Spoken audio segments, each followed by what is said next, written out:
ఒక విషయం మీరందరూ గుర్తుపెట్టుకోవాలి. నేను ఈ రోజు ఇక్కడికి వచ్చింది రాష్ట్రంలో ఒక చైతన్యం తేవడానికి, కదిలిరా అనే ఒక కార్యక్రమానికి పిలిపించాను. ఇది నా కోసరమో, పవన్ కళ్యాణ్ కోసరమో, తెలుగుదేశం పార్టీ కోసరమో, జనసేన పార్టీ కోసరం కాదు. 5 కోట్ల ప్రజల యొక్క భవిష్యత్తు కోసం నేనిచ్చిన పిలుపుని మీ అందరికీ తెలియజేస్తున్నా. ఆడపిల్లల మంగళ సూత్రాలు తెంపే దుర్మార్గుడు ఈ జగన్మోహన్ రెడ్డి అని చెప్పి నేను మీకు తెలియజేస్తున్నా. మీ ఆరోగ్యంతో ఆడుకుంటున్నాడు, మీ జీవితాలతో ఆడుకుంటున్నాడు, మిమ్మల్ని ఆర్థికంగా చితగొడుతున్నాడు.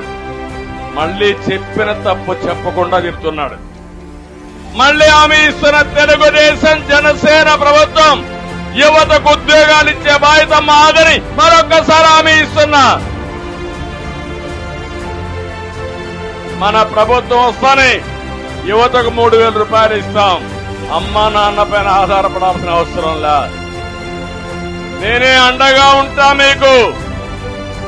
ఎవరైతే ఆందోళన చేసే ప్రతి ఒక్కరి యొక్క న్యాయమైన కోరికలను పరిష్కరించే బాధ్యత తెలుగుదేశం జనసేన తీసుకుంటామని వారందరికీ హామీ ఇస్తున్నా.